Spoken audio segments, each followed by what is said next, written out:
Pernah merasa uang habis begitu saja tanpa tahu kemana perginya? Baru gajian, tahu-tahu saldo menipis. Tidak merasa belanja besar, tidak membeli barang mahal, tapi uang tetap lenyap perlahan. Fenomena ini sangat umum dan bukan semata karena boros. Ada pola psikologis, kebiasaan kecil, dan sistem modern yang membuat uang keluar tanpa terasa. Masalahnya bukan selalu pada jumlah penghasilan, melainkan pada cara uang mengalir tanpa disadari. Salah satu penyebab utama adalah pengeluaran kecil yang berulang. Kopi harian, ongkir, jajan ringan, langganan digital. Nominalnya terlihat sepele, sehingga otak tidak menganggapnya ancaman. Namun akumulasi pengeluaran kecil jauh lebih berbahaya daripada satu pengeluaran besar. Karena tidak terasa menyakitkan secara emosional, uang keluar terus tanpa memicu alarm kewaspadaan. Pembayaran non-tunai juga berperan besar. Ketika uang tidak berpindah secara fisik, rasa kehilangan menjadi tumpul. Gesek kartu, scan QR, klik aplikasi, semuanya cepat dan minim friksi. Otak tidak merasakan kehilangan secara nyata. Berbeda dengan uang tunai yang secara visual berkurang, transaksi digital membuat pengeluaran terasa abstrak dan tidak membekas di ingatan. Gaya hidup juga naik diam-diam. Saat penghasilan meningkat, standar pengeluaran ikut menyesuaikan.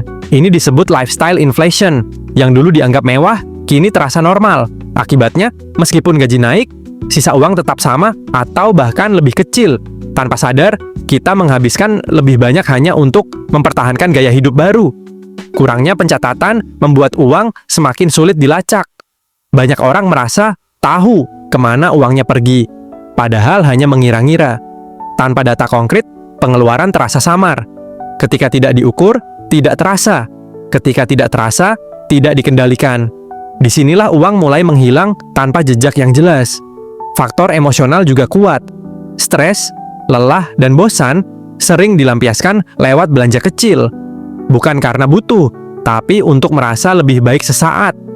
Transaksi emosional ini jarang disadari sebagai masalah, karena memberi kepuasan instan. Namun dalam jangka panjang, ia menggerogoti keuangan secara perlahan. Sistem langganan memperparah kondisi. Banyak orang lupa berapa banyak layanan yang masih aktif. Streaming, aplikasi, penyimpanan, dan keanggotaan lain.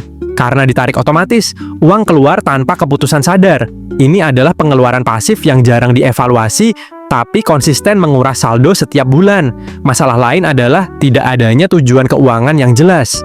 Ketika uang tidak punya tugas, ia mudah pergi. Tanpa target tabungan, dana darurat, atau tujuan jangka panjang, pengeluaran sehari-hari terasa sah-sah saja. Uang cenderung habis mengikuti keinginan jangka pendek karena tidak diarahkan ke prioritas yang lebih besar. Solusinya bukan menahan diri secara ekstrim, tetapi meningkatkan kesadaran. Catat pengeluaran, audit langganan, dan beri jeda sebelum membeli. Buat uang terlihat kembali meskipun dalam bentuk digital. Saat pengeluaran disadari, kontrol mulai terbentuk. Disiplin kecil jauh lebih efektif daripada larangan besar yang tidak bertahan lama. Uang cepat habis bukan karena kamu ceroboh, tetapi karena sistem, kebiasaan, dan emosi bekerja secara halus. Ketika pengeluaran tidak terasa, uang pun pergi tanpa pamit. Kuncinya bukan sekadar menambah penghasilan, tetapi memahami kemana uang mengalir. Saat kamu sadar, kamu kembali memegang kendali, dan uang berhenti menghilang diam-diam.